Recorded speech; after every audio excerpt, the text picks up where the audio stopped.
Bíblia, estudar a Bíblia, estudar a Bíblia na escola dominical. Estudar a Bíblia, estudar a Bíblia, estudar a Bíblia na escola dominical. Vem mais de Deus aprender, fortalece e faz crescer. É domingo de manhã na EBD. Os jovens aprendendo, adultos se estão, também os pequeninos, as crianças. Que legal! Oh, que momento sem igual, cresce na fé e no saber, vem com a família pra EBD. Bom dia, vamos dar início à nossa EBD desta manhã, primeiramente pedindo ao nosso Deus que estenda sobre nós as suas mãos, que guarde as nossas vidas e que tenha misericórdia de cada um de nós, que nesse dia, nessa semana, o Senhor possa estar nos guardando e nos abençoando. Vamos trazer um estudo que tem por tema: o que escolhemos viver? Estarmos debaixo das bênçãos do Senhor ou da maldição do inferno? O texto básico está em Deuteronômio 11, verso 26 e 28. A Bíblia em que estamos meditando é a Almeida Corrigida Fiel. O texto básico nos fala: eis que hoje eu ponho diante de vós a bênção e a maldição. A bênção, quando cumprirdes os mandamentos do Senhor vosso Deus, que hoje vos mando. Porém, a maldição, se não cumprirdes os mandamentos do Senhor vosso Deus, e vos desviardes do caminho que hoje vos ordeno, para seguirdes outros deuses que não conhecestes. Como disse, isso está em Deuteronômio 11, verso 26 a 28. Não gosto de abordar esse tema, embora já tenha feito outros estudos a respeito disso, mas é um tema que eu não gosto de abordar. Mas estamos vivendo o início de um ano que projetos foram feitos, que sonhos foram sonhados. Quais foram os desejos de seu coração? O que foi projetado por você para ser vivido nesse novo ano? Só quero te dizer uma coisa, de que iremos viver o ano que escolhermos viver. A escolha é de cada um. Vejo pessoas fazendo planos e os colocando diante de Deus, pedindo para que sejam realizados. Sabemos que fazem isso porque sabemos que para Deus nada é impossível. Lucas 1, verso 37. Mas será isso mesmo? Será que estamos submissos à vontade de Deus? Será que vamos aceitar as coisas como Ele fizer? Ou que tudo seja feito conforme a nossa vontade? Mas qual ou como será a nossa participação? Entregamos tudo a Deus e relaxamos com a nossa parte? É por isso que faço a pergunta: quer receber bênção ou maldição? Vai haver quem irá perguntar: maldição existe? Aquele que não crê na maldição também não crê na bênção. Não crer nessas duas coisas faz com que aquele que não crê é por achar que poderá resolver sozinho de como dar sucesso aos seus desejos, sonhos e projetos. Vamos buscar entender algo de suma importância. O mundo é regido por duas forças, a força do amor e a do ódio. Sabemos quem é o Senhor do amor, nosso Deus, e quem é o Senhor do ódio, que é Lúcifer. Como caíste desde o céu, ó Lúcifer, filho da alva, como foste cortado por terra, tu que debilitavas as nações. Isaías 14, verso 12. Isso se deu por querer dar sucesso aos seus planos e ser como Deus. E contudo, levado serás ao inferno, ao mais profundo do abismo. Isaías 14, verso 15. Você sabe quem dissemina a descrença no mundo? É ele mesmo. Ele não se importa que creiam na existência de Deus, mas vai fazer de tudo para que a humanidade descreia de sua existência. Ele não quer que creiam nele. É ele quem traz a dúvida.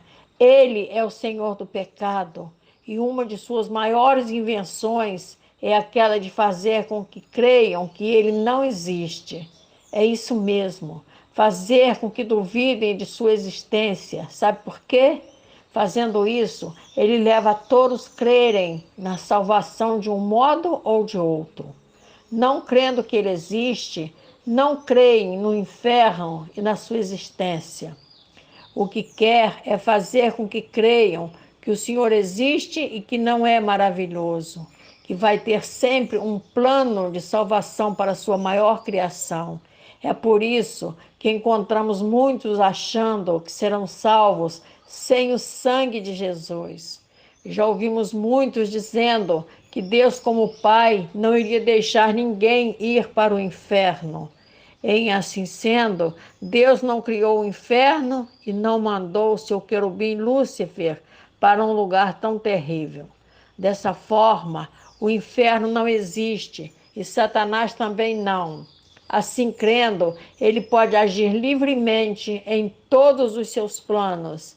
E é tão perfeito que até fez com que criassem 3 planos de salvação, ou seja, plano A, plano B e plano C. E há uma grande maioria que crê nesses planos. Quer conhecer esses planos?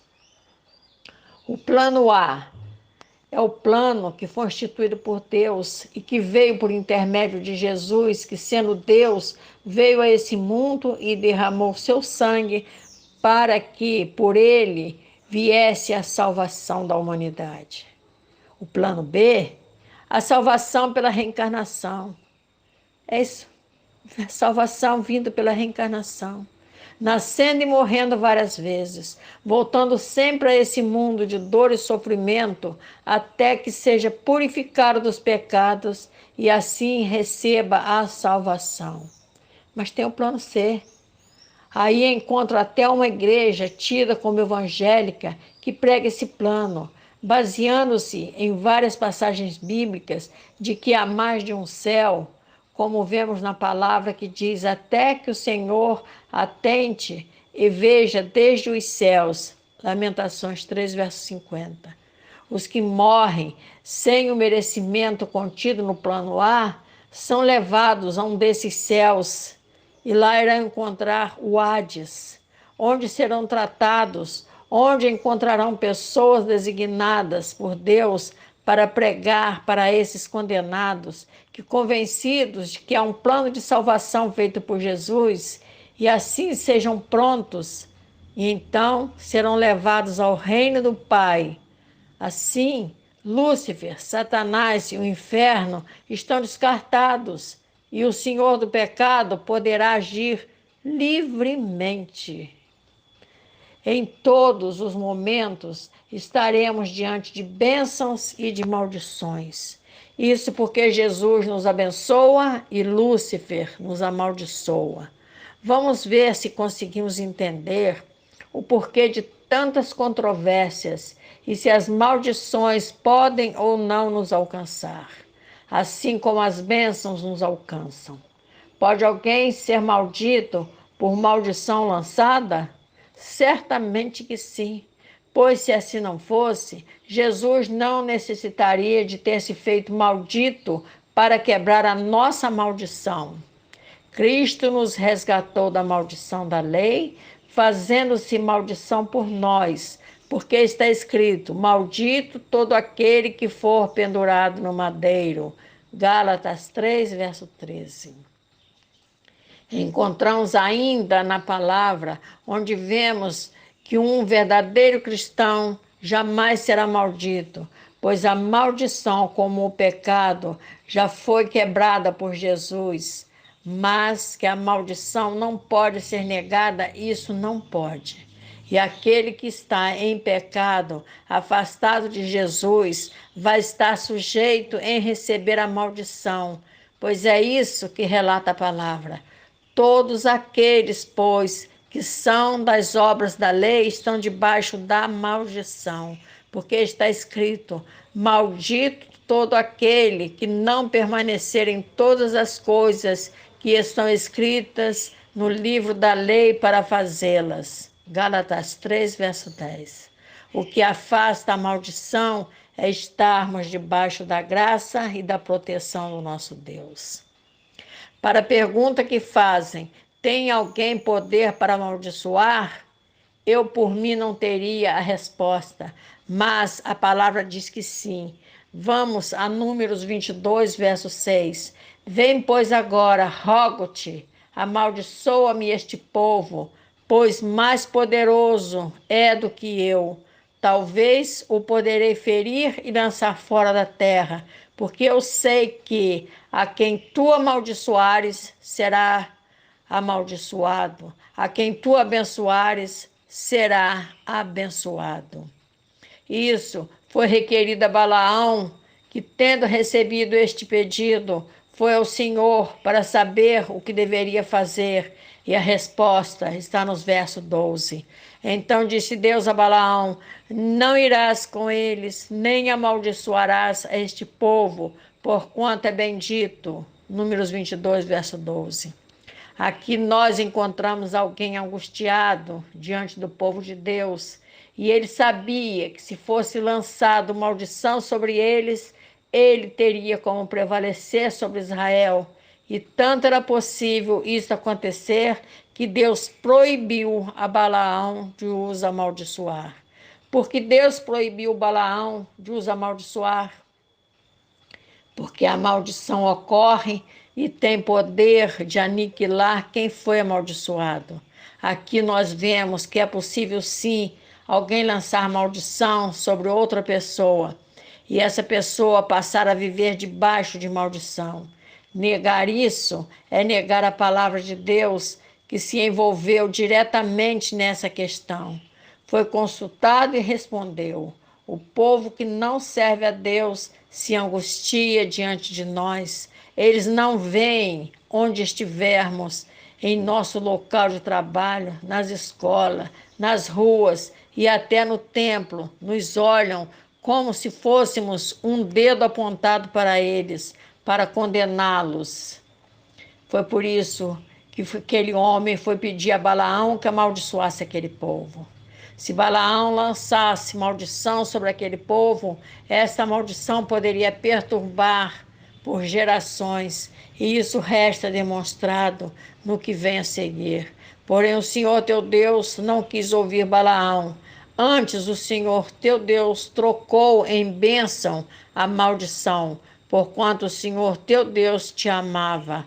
Deuteronômio 23, verso 5.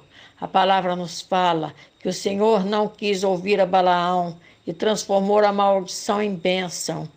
O que vemos na palavra é que se a maldição que fosse proferida por Balaão não tivesse poder de amaldiçoar, o Senhor não o teria proibido de amaldiçoar, e em nossos dias só há um capaz de tornar a nossa maldição em bênção: Jesus Cristo. Esse torna a maldição em bênção, porque ele cuida do seu povo. Vemos aqui a importância de seguir os caminhos do Senhor, porque muitas maldições são lançadas sobre nós, principalmente sobre o povo de Deus. Mas o Senhor nos livra de todos. Mas aqueles que não estão debaixo das mãos do Senhor estão sujeitos a sofrer a maldição. Não há como negar a existência da maldição, e esta recai sim sobre a família daquele que foi amaldiçoado. Para que isso seja negado, temos que antes excluir de nossa Bíblia o Salmo de número 109. Vamos até ele e iremos e tiremos nossas conclusões. Põe sobre ele um ímpio e Satanás esteja à sua direita. Quando for julgado, saia condenado, e a sua oração se lhe torne pecado. Sejam poucos os seus dias, e outro tome o seu ofício. Sejam órfãos os seus filhos, e viúva sua mulher. Sejam vagabundos e pedintes os seus filhos, e busquem pão fora de seus lugares desolados. Lance o credor mão de tudo quanto tenha e despojem os estranhos o seu trabalho. Não haja ninguém que se compadeça dele, nem haja quem favoreça os seus órfãos. Desapareça a sua posteridade, o seu nome seja apagado na seguinte geração. Esteja na memória do Senhor a iniquidade de seus pais, e não se apague o pecado de sua mãe. Antes estejam sempre perante o Senhor, para que faça desaparecer a sua memória da terra. Salmo 109, versos 6 a 15. Seja alguém capaz de contestar que a maldição pode ser lançada sobre alguém e que ela alcança a família? Será que existe alguém que possa dizer que isso não existe? A maldição foi lançada sobre quem perseguiu o salmista, mas estendida aos seus familiares. Sejam órfãos seus filhos e viúva sua mulher. Sejam vagabundos e pedintes os seus filhos. Lance o credor mão de tudo quanto tenha. Pede que não haja quem possa favorecer os seus órfãos. Desapareça a sua posteridade, o seu nome seja apagado da seguinte geração. Veja o verso 1, onde nós encontramos o salmista dizendo: esteja na memória do Senhor a iniquidade de seus pais, e não se apaga o pecado de sua mãe. Veja que até a oração requer seja transformada em pecado. Se não houver quebra dessa maldição, se aquele que se fez maldito por esta palavra não aceitar o Senhor Jesus, esta maldição perseguirá até que sua memória desapareça da terra. O verso 17 é um alerta para todos aqueles que estão debaixo de problemas, que vêm acompanhando sua família, porque enquanto Jesus não for confessado, a maldição estará sendo aceita. Visto que amou a maldição, ela lhe sobrevenha, e assim como não desejou a bênção, ela se afaste deles. O Salmo 109, verso 17. A única bênção que pode ser desejada para que esta maldição seja quebrada é Jesus, pois só Ele é capaz de tirar o pecado do mundo. Amaldiçoem eles, mas abençoa tu. Quando se levantarem, fiquem confundidos, e alegre-se o teu servo. Também está no Salmo 109, verso 28. A maldição jamais poderá sobrepujar as bênçãos de Deus, pois a bênção do Senhor, como já vimos em Números e em Deuteronômio, recai sobre o seu povo. Assim a maldição não poderá prevalecer sobre a bênção de Deus e sobre o sangue de Jesus. Mas que há necessidade de se fazer um processo de libertação e de quebra dessa maldição, isso há. Pois foi requerido que Satanás fizesse parte daquela família, que estivesse sempre ao lado daquela pessoa. E sabemos que Satanás só deixa a pessoa depois de ser feito um processo de libertação. Se não for feito esse processo de libertação, Satanás vai agir. Existem sim demônios familiares que se instalam no seio de uma família que não serve a Deus, que quebrou a aliança feita com o Pai. E esse demônio pode ser específico, pois Lúcifer tem demônios principados específicos sobre cada coisa. Sabemos que existe aquele que obriga alguém a viver nas ruas, mendigando, muitas vezes sem ter necessidade. Sabemos que existe um demônio terrível chamado Pombagira, que é aquele que leva à prostituição, à lascívia e a toda ordem de desvio sexual. É coisas ligadas ao sexo. Isso não se constitui em herdar maldição, mas de ter um demônio específico instalado no seio da família, que leva seus membros a sempre cometer os mesmos erros, a sofrer das mesmas doenças. E aquele que não crê nisso, não crê na Bíblia e na sua palavra, pois está negando haver demônios dominadores que agem quando Jesus não é convidado a estar por perto. Todos vivemos sob uma influência espiritual. Se não for Cristo agindo, é Satanás destruindo. Deus não permitiu que Balaão lançasse maldição sobre o povo e hoje não permite que aqueles que mantêm com ele uma aliança venham a sofrer a maldição dos demônios opressores, do tirano descrito na palavra. E te esquecestes do Senhor que te criou, que estendeu os céus e fundou a terra, e temes continuamente todo dia o furor do angustiador, quando se prepara para destruir, pois onde está o furor do que te atribulava? Isaías 51, verso 13. No momento em que aceitamos Jesus, que reclamamos e clamamos diante do nosso Deus por sua proteção, o furor do angustiador que atribulava é obrigado a se retirar. É isso que vemos, pessoas angustiadas e depressivas por medo do angustiador que está instalado no seio de sua família.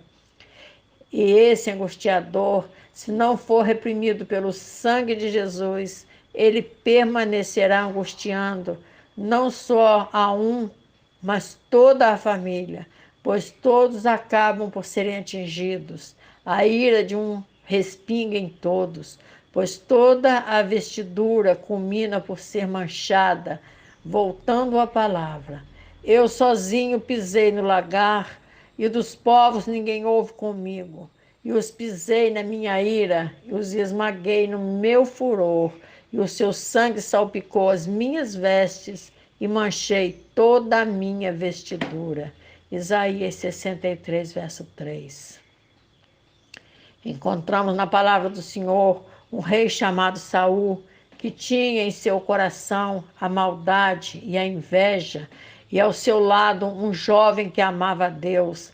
A família desse rei teve um triste fim, ao passo que a daquele que andava segundo o coração de Deus veio até Jesus. Porém, o espírito mau da parte do Senhor se tornou sobre Saul, estando ele assentado em sua casa e tendo na mão a sua lança, e tocava Davi com a mão a harpa. 1 Samuel 19, verso 9. Vemos que a maldade que havia em Saul fazia com que sobre ele pairasse um espírito mau e que culminou por destruir não só a sua vida, como de toda a sua família. Onde o Senhor não é louvado, ele se retira e Satanás toma o seu lugar. E maldição nada mais é do que a ação e atuação de demônios. Mas para estes que dizem não haver maldição, vamos à palavra. Maldito serás ao entrares, e maldito serás ao saíres. O Senhor mandará sobre ti a maldição, a confusão e a derrota em tudo em que puseres a mão para fazer, até que sejas destruído e até que repentinamente pereças por causa da maldade das tuas obras, pelas quais me deixaste. Deuteronômio 28, verso 19 e 20. O que vemos aqui nada mais é do que o Senhor se retirando e Satanás se apresentando. Como posso dizer que não há maldição na casa que não serve a Deus? Isso é negar a palavra. A maldição do Senhor habita na casa do ímpio, mas a habitação dos justos abençoará. Provérbios 3, verso 33. Vamos, meus amados irmãos, entender que Deus está nos falando para que andemos na sua direção, para que andemos diante dele, em espírito, em verdade, em louvor e adoração, e não com hipocrisia. aqueles que estão andando diante do Senhor com hipocrisia, estes perecerão, porque já são malditos. Andam falando e negando a Jesus e vivendo às suas custas. Que Deus tenha misericórdia desse povo e daqueles que não entendem o que é bênção, o que é maldição. Que Deus abençoe a todos. Amém, meu Pai.